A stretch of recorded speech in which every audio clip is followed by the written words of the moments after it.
ये है बोलते पन्ने और आप सुन रहे हैं आज के अखबार, ताकि आप जान पाएं स्याही से रंगे पन्नों में छपी खबरों का सच। समलैंगिक लोगों के बीच प्रेम का रिश्ता तो जायज है। वे बतौर पार्टनर एक दूसरे के साथ रह भी सकते हैं, लेकिन उन्हें शादी करने का अधिकार नहीं दिया जा सकता। यह बात उस फैसले से निकलकर आई है जो 17 अक्टूबर को सुप्रीम कोर्ट ने सुनाया। समलैंगिकों को शादी का अधिकार न देने के पीछे का कारण यह है कि देश की सबसे बड़ी अदालत ने अपने फैसले में कहा है कि उसे इस मामले पर कानून बनाने का अधिकार ही नहीं है। 5 जजों की सर्वोच्च अदालत ने कहा है कि विवाह संस्था में किसी भी तरह के बदलाव का फैसला सिर्फ विधायिका यानी संसद ही ले सकती है। द टेलीग्राफ अखबार के शब्दों में कहें तो इस मामले में सर्वोच्च अदालत ने हाँ कह के ना कह दी है।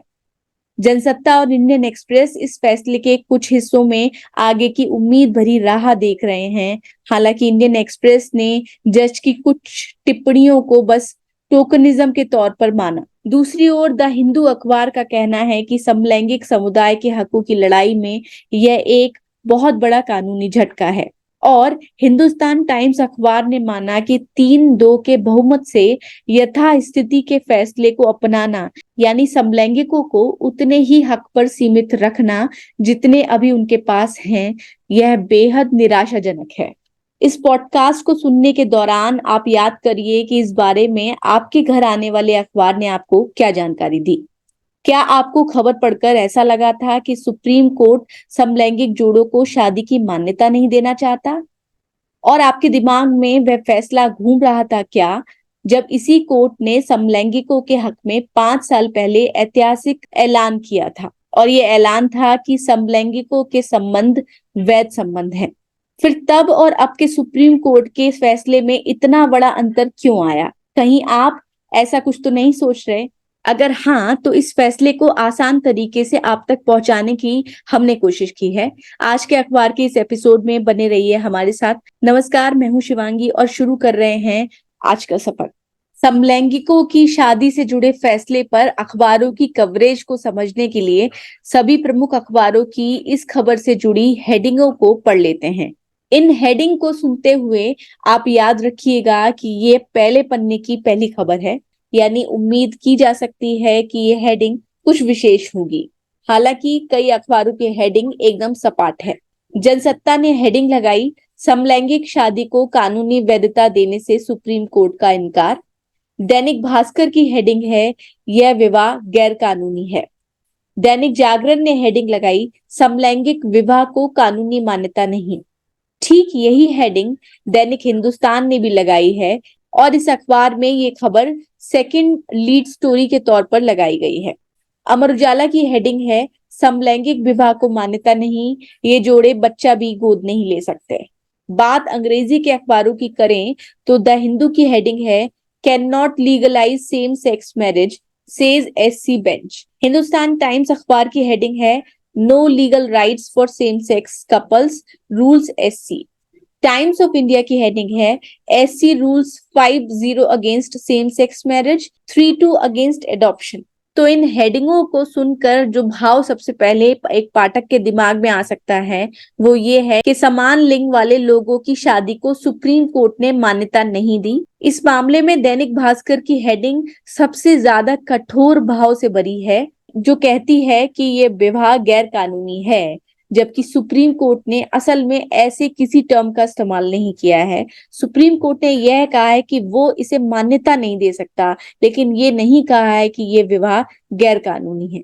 अब बात उन 2 हेडिंगों की करें जो इस मामले पर एक अलग स्थिति बयां करती हैं। अपनी बेबाक हेडिंगों के लिए प्रसिद्ध अंग्रेजी के अखबार द टेलीग्राफ ने लिखा, yes but no no no, यानी इस मामले पर सुप्रीम कोर्ट ने हाँ करते करते ना कह दी। और दूसरी महत्वपूर्ण हेडिंग है द इंडियन एक्सप्रेस की, जो कहती है, same sex marriage will have to wait, यानी समलैंगिक विवाह के लिए अभी और इंतजार करना होगा। यानी इस हेडिंग को पढ़ते हुए एक पाठक के दिमाग में इस मामले में शादी की वैधता और अवैधता की बाइनरी नहीं बनती, बल्कि अपने हकों के लिए लड़ रहे समलैंगिकों और बराबरी के हक के समर्थकों के लिए ये हेडिंग उम्मीद देने वाली है।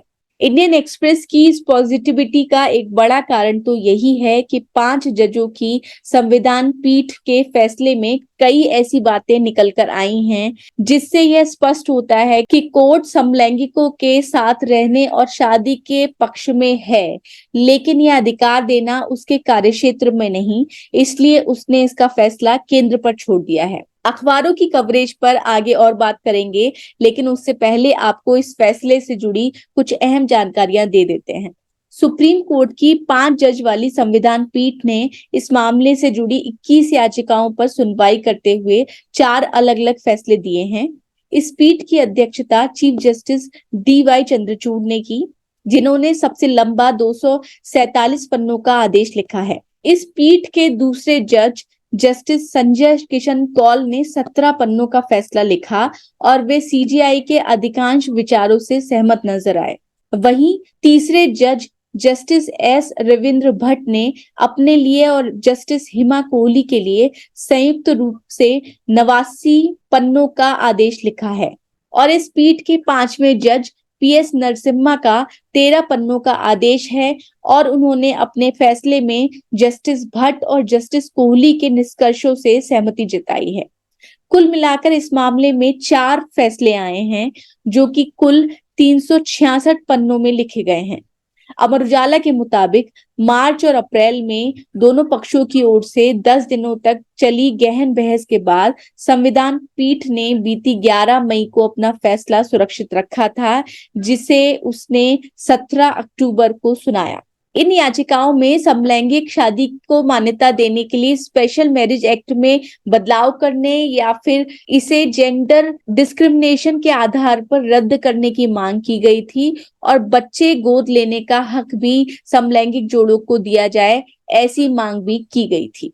जनसत्ता के मुताबिक प्रधान न्यायाधीश DY चंद्रचूड़ ने 2 के विपरीत 3 के बहुमत के फैसले में कहा कि समलैंगिक विवाह की अनुमति सिर्फ कानून के जरिए ही दी जा सकती है और अदालत विधायी मामलों में हस्तक्षेप नहीं कर सकती।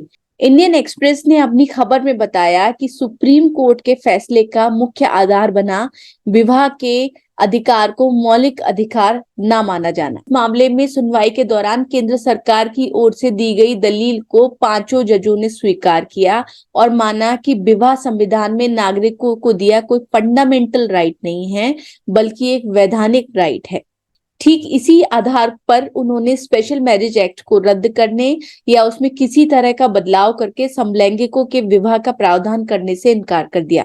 एक्सप्रेस के मुताबिक CJI ने इसका कारण बताया कि शादी का मामला संविधान की 7वीं अनुसूची के अंतर्गत आता है, जिस पर संघ या केंद्र सरकार को सर्वोच्च अधिकार क्षेत्र प्राप्त है, यानी संसद ही इस पर अंतिम फैसला ले सकती है। इंडियन एक्सप्रेस के मुताबिक समलैंगिक विवाह के मामले से जुड़ी याचिका में कहा गया था कि विवाह संविधान में दिया मौलिक अधिकार है, इसलिए भले समलैंगिकों की शादी पर संसद में कोई कानून ना बना हो, लेकिन सुप्रीम कोर्ट को इस मौलिक अधिकार पर फैसला देना चाहिए। इसका यह भी मतलब होता कि अगर सुप्रीम कोर्ट इस मामले में फैसला दे तो विधायिका को कानून बनाने के लिए विवश होना पड़ेगा।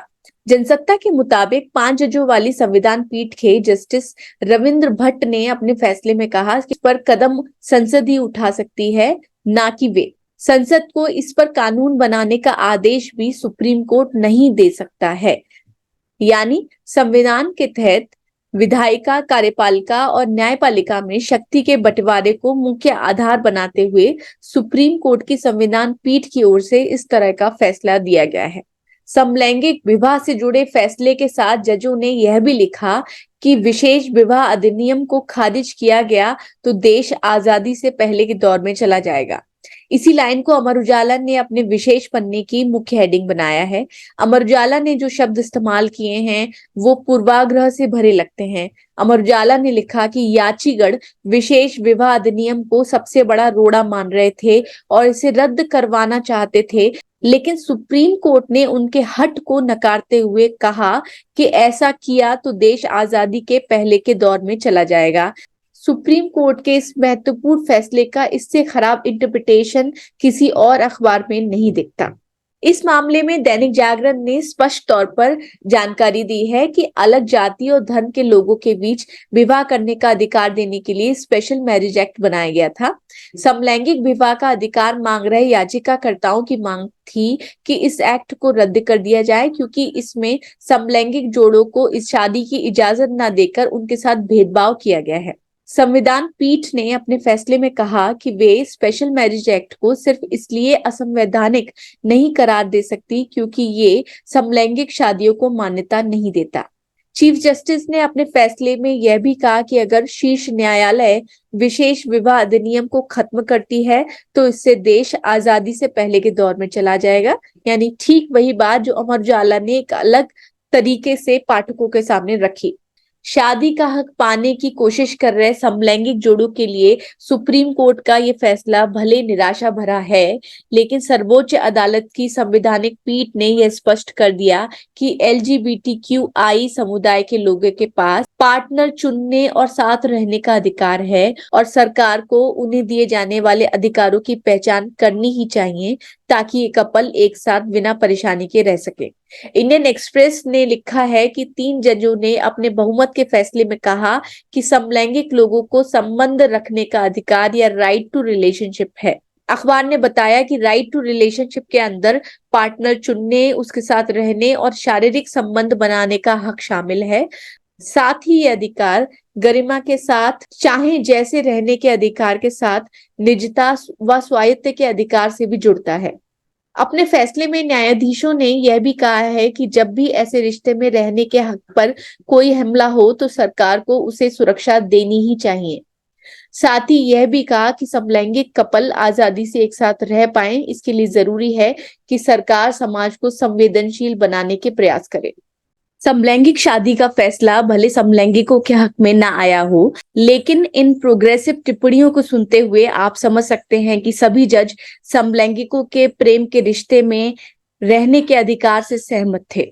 इतना ही नहीं, CGI ने अपने फैसले में कहा कि भले शादी संविधान में दिया एक मौलिक अधिकार नहीं है जिसके चलते वे इस पर फैसला नहीं ले सकते, लेकिन समलैंगिक जोड़ों को यूनियन बनाने का अधिकार है। इसी बात के लिए हिंदी में अमर उजाला ने सामाजिक गठजोड़ शब्द का इस्तेमाल किया है, यानी समलैंगिक जोड़े शादी नहीं लेकिन सामाजिक गठजोड़ की एक व्यवस्था में रह सकते हैं। CGI के इस प्रस्ताव का समर्थन जस्टिस कौल ने भी अपने फैसले में किया।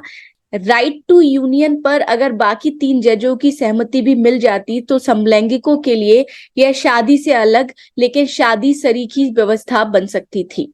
लेकिन जस्टिस नरसिम्हा का फैसला था कि राइट टू यूनियन देना संवैधानिक रूप से गलत होगा क्योंकि यह शादी जैसी ही व्यवस्था है। बाकी 2 जज भी उनके फैसले से सहमत रहे और इसलिए यह फैसला लागू नहीं हो पाया। एक और मुद्दे पर 5 जजों की राय बटी हुई थी। ये मुद्दा है बच्चा गोद लेने के अधिकार से जुड़ा।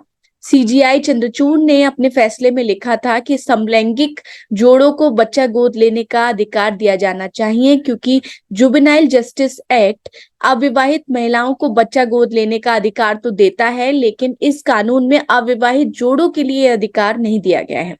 सिर्फ मैरिड कपल ही बच्चा गोद ले सकते हैं। CGI ने अपनी बात के समर्थन में लिखा कि लिंग के आधार पर कोई कानून यह तय नहीं कर सकता कि कौन बच्चे का सही से पालन कर पाएगा और कौन नहीं। इस बात पर CGI का समर्थन एक और जज ने किया, लेकिन बाकी के 3 जज इस पर असहमत रहे और इसलिए ये फैसला भी लागू नहीं हो पाया। इस मामले में असहमति जताते हुए जस्टिस भट्ट ने कहा कि CGI के विचार को स्वीकार करने के परिणाम घातक हो सकते हैं क्योंकि कानूनों का मौजूदा इकोसिस्टम ऐसे बच्चों को सुरक्षा देने की गारंटी नहीं दे पाएगा जो कि संबंध तोड़ चुके अविवाहित जोड़ों द्वारा संयुक्त रूप से गोद लिए गए हों। हालांकि उन्होंने यह भी स्पष्ट किया कि इस बात से उनका यह मतलब नहीं है कि अविवाहित विषम लैंगिक या समलैंगिक जोड़े बच्चे पालने की क्षमता नहीं रखते हैं। इस बात को सुनते हुए आप टेलीग्राफ की उस हेडिंग को दोबारा याद कीजिए, yes but no no no. यानी यहाँ पर भी जो जज असहमति में अपना फैसला दे रहे थे वे भी कई मामलों में समलैंगिकों को दिए जाने वाले अधिकारों से सहमत थे। समलैंगिकों पर आया यह फैसला एक और मायने में अहम रहा।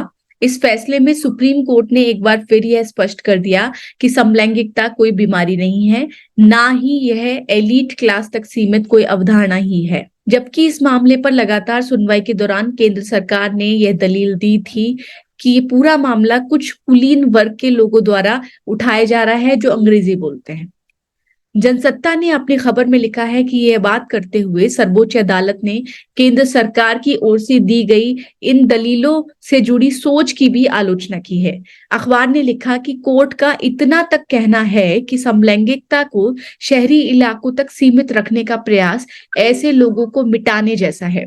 यह फैसला सुनाते हुए सीजीआई ने कई समलैंगिक पहचान वाले याचिकाकर्ताओं का उदाहरण भी दिया था कि वे देश के बहुत छोटे इलाकों से संबंध रखते हैं और उन्होंने कहा कि किसी भी जाति या तबके के लोग समलैंगिक हो सकते हैं। इसके साथ ही इस पूरी सुनवाई के दौरान केंद्र सरकार और कई राज्य सरकारें भी इसे भारतीय संस्कृति के खिलाफ बता रही थी। इस मामले पर न्यायमूर्ति संजय किशन कौल की टिप्पणी बेहद महत्वपूर्ण है, जिसमें उन्होंने कहा कि समलैंगिक रिश्तों को प्राचीन समय से ही मान्यता मिली हुई थी। ये रिश्ते न सिर्फ यौन गतिविधियों के लिए थे बल्कि भावनाओं की पूर्ति के लिए भी होते थे। उन्होंने अपने आदेश में कुछ सूफी परंपराओं का जिक्र किया। उन्होंने अपने फैसले में कहा कि गैर विषमकारी यानी समलैंगिक जोड़ों और विषम लैंगिक जोड़ों यानी कि हेटेरोसेक्सुअल कपल एक ही सिक्के के दो पहलू हैं, इन्हें ऐसे ही देखा जाना चाहिए। यह टिप्पणी बेहद महत्वपूर्ण है और यह टिप्पणी दर्शाती है कि सुप्रीम कोर्ट का यह फैसला कुछ मायनों में भले निराश करने वाला हो, लेकिन आगे की राह भी दिखाता है।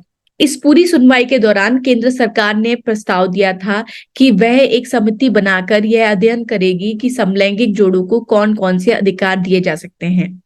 इस मामले पर पांचों जज सहमत हैं और उन्होंने कहा है कि केंद्र सरकार को ऐसा अध्ययन करना चाहिए।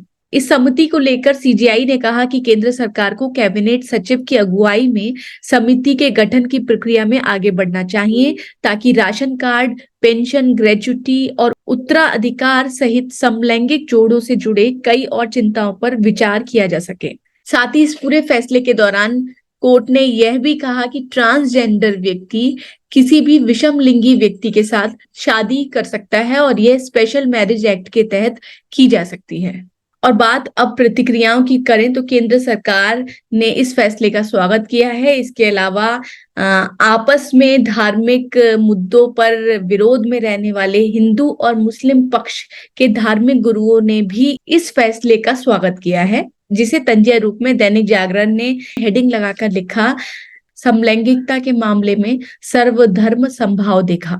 वहीं याचिकाकर्ताओं के समूह में शामिल कार्यकर्ता अंजलि गोपालन ने कहा कि सुप्रीम कोर्ट का यह फैसला निराशाजनक है, हमारी लड़ाई आगे भी जारी रहेगी। इस संबंध में कई याचिकाकर्ताओं ने सीजीआई के फैसलों को बहुत अच्छा कहा।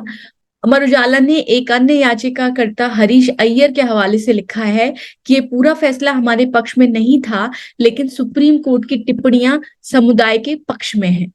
और वीडियो के अंत में एक अहम बात जो इंडियन एक्सप्रेस ने अपने संपादकीय में कही। इंडियन एक्सप्रेस ने कहा कि अमेरिका के द प्यू रिसर्च सेंटर ने जून में एक रिपोर्ट दी।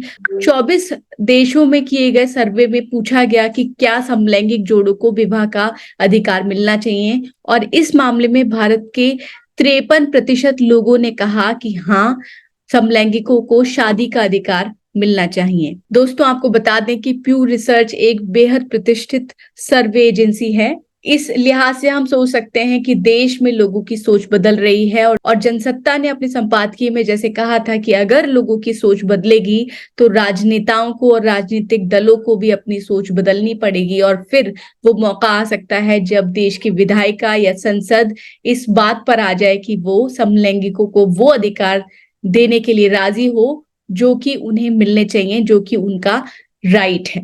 नमस्कार।